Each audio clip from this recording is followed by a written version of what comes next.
За сайн байцгаана уу? Энэ 7 хоногоос эхлээд би нэг өөр сууг гэх юм уу одоо бүтцтэй нэг юм яриа YouTube суугуудаа нэмье гэж бодлоо. Энийг юм бол би одоо монголоор сони юу байна гэж нэрлэж байгаа. За тэгээд тэр 7 хоногтой морь тоногтой Монголд дуулаа шууган тарьсан сэдвийн тухай талуудын байр суурийг хөргээд за тэгээд янз бүрийн судалгаа хэлдэг юм уншиж чад хүмүүс юу яагаад ингэж реакц гаргах тийм нэтэрэ гэдэг нэг юм жижигхэн өөрийн зүгээсээ задлан хийдэг нэг ийм дугаар хийвэл бас сони юм болов уу гэж бодоод ийм бичлэг эхлүүлж байна.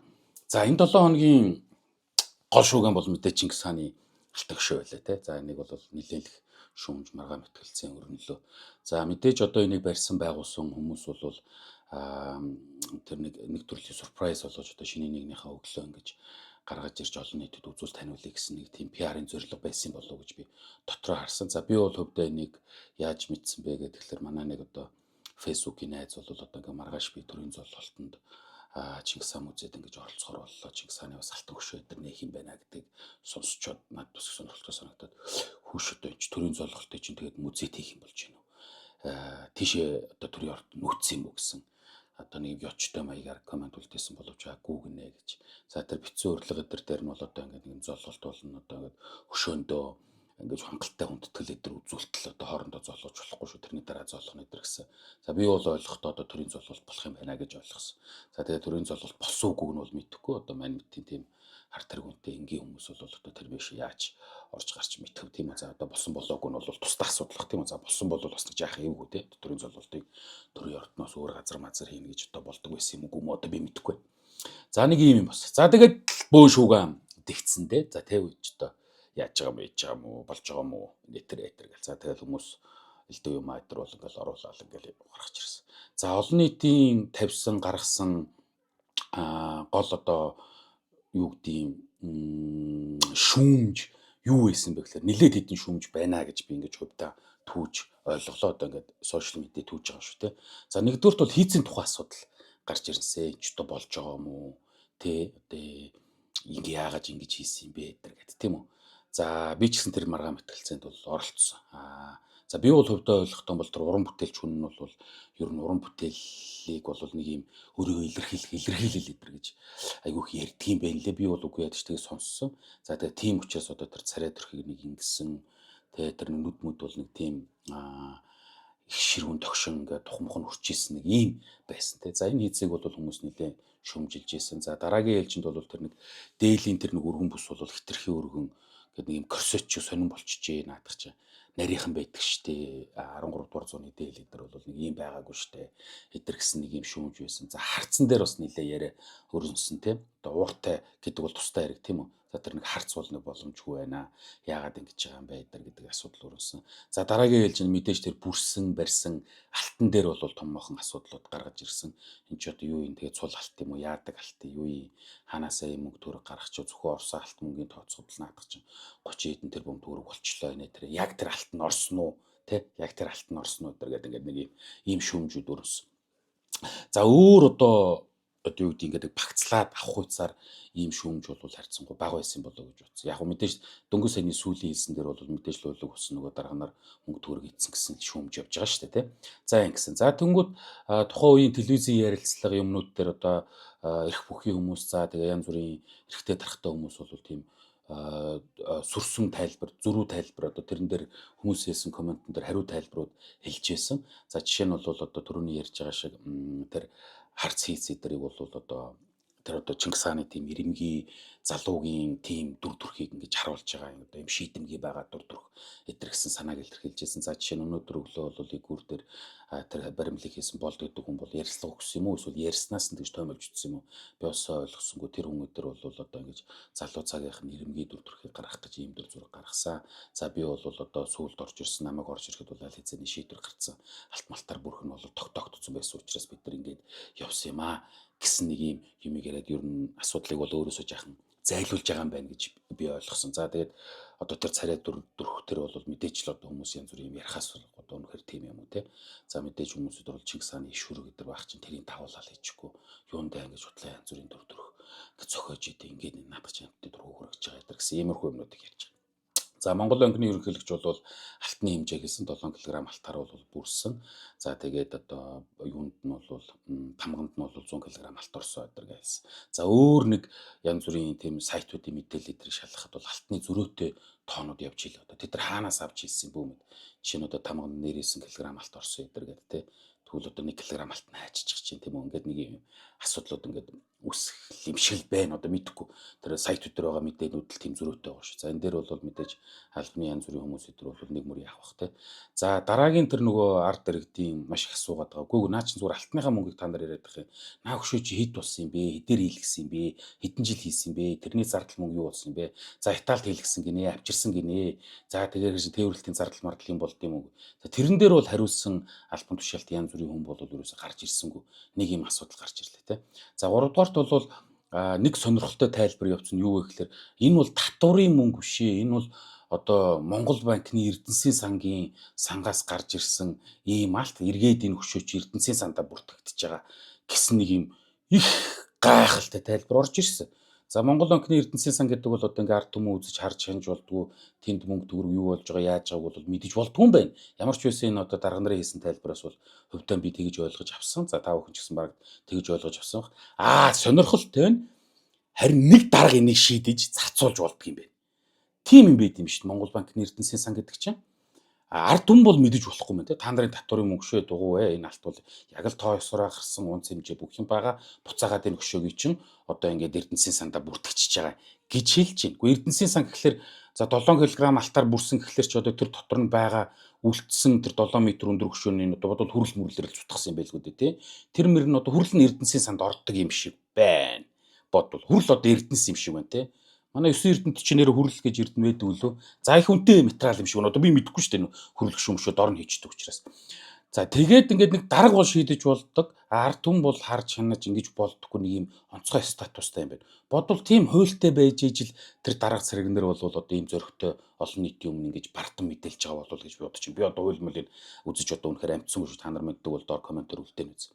За нэг юм онцгой юм байт юм байна. За ингээд тэгэхээр тэр дарга маань бол ер нь дараа юу ч хүрэлтэн гэх юм бэ, юу ч мөнгөтэн гэх юм бэ, юу ч ер нь бол алтанд нь гэх юм байна. Тэгээ Эрдэнэсийн сандаа буцаага авчин. Тэгээ ер нь бол баланс нэлж байгаа учраас асуудал байхгүй гэдэг нэг ийм асуудлыг гаргаж ирж тавих юм шиг байна. За манай фэйсбүүкийн зарим нэг найз нөхөд янз бүрийн хүмүүс бол Чингис хаанд яга хөшөө ярьж болдгоо эдэр гэсэн шүүмж твшүүлсэн байна лээ. Би бол хувьдаа тэр хүмүүсийн шүүмжийг Чингис хаанд хөшөө барьж болохгүй гэж хэлээд байгаа шүүмж гэж бол ойлгосонгүй. Би бол ойлгохдоо дахиад хөшөө юу?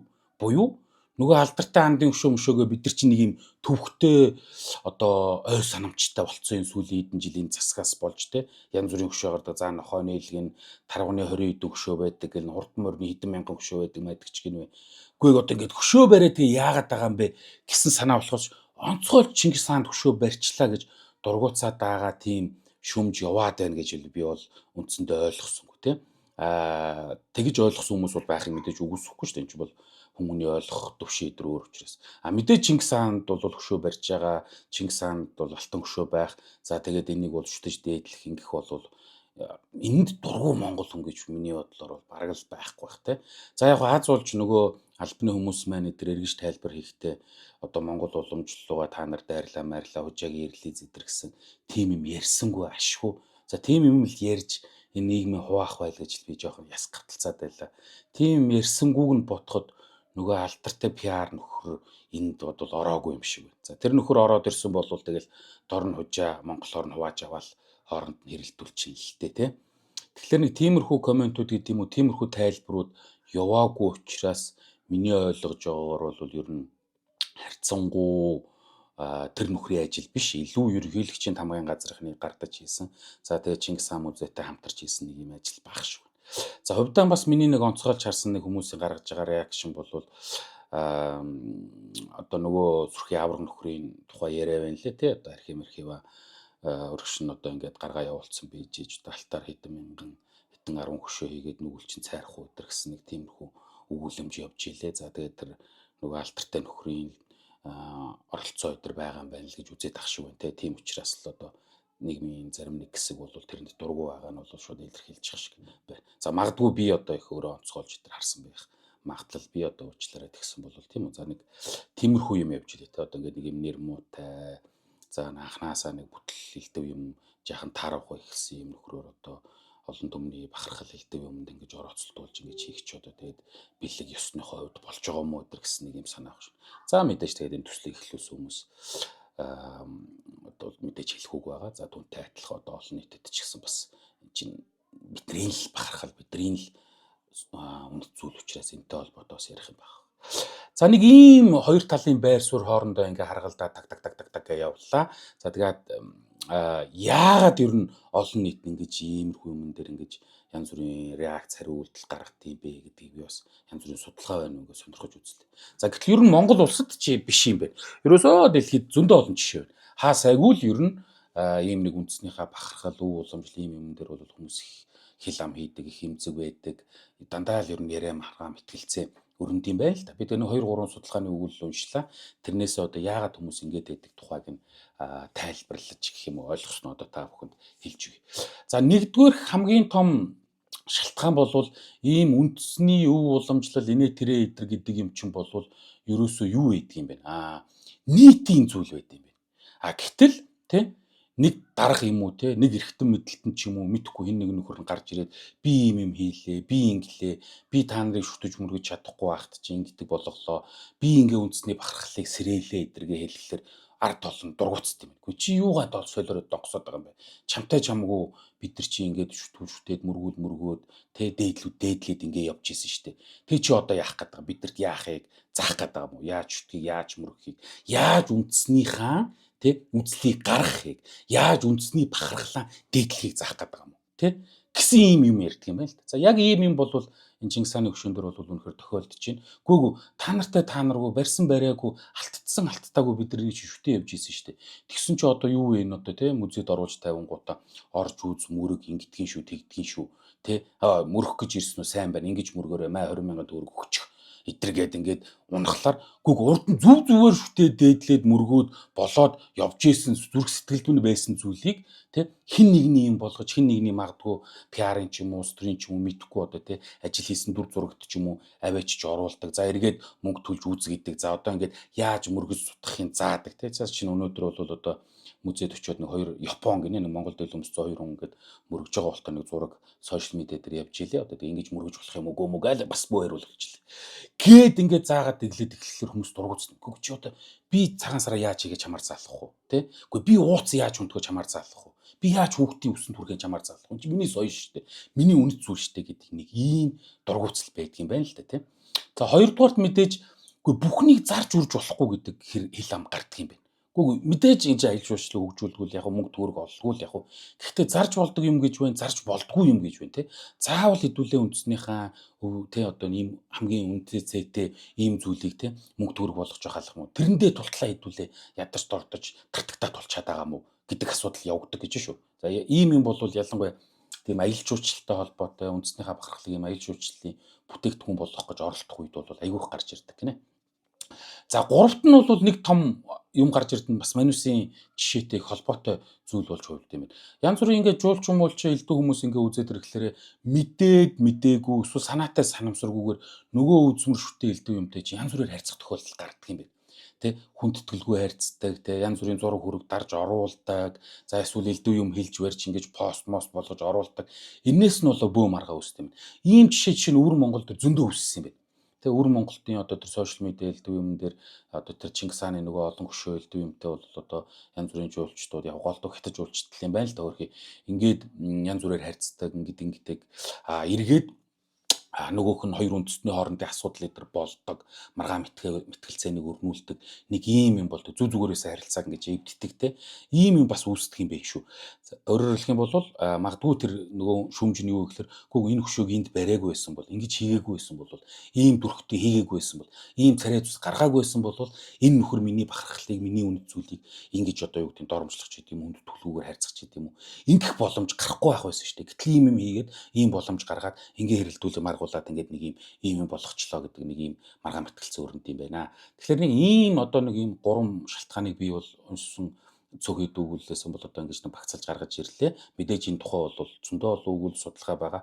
Тэр болгоныг унших юм бол бас их сонирхолтой сэдв байдгийн байх шүү. Магадгүй судалгаа шинжилгээ хийх гэж байгаа хүмүүс бол энийг сонирхож ингэж судлуулбал болох юм байна.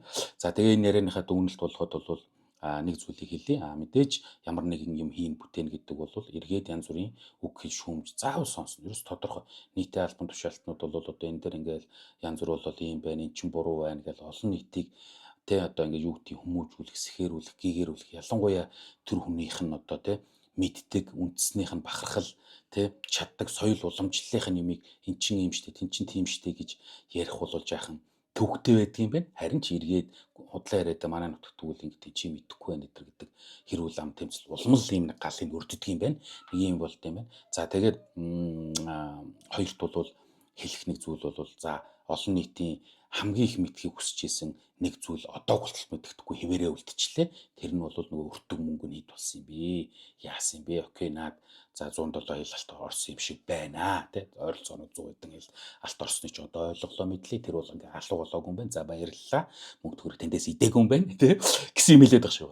Харин тэр өртөг мөнгө нь юу болсон бэ гэдгийг бол хариулаад өгөөч гэсэн боловч тэрэнд нь буюу тэр гол асуултанд нь бол хүмүүс хариулсангүй.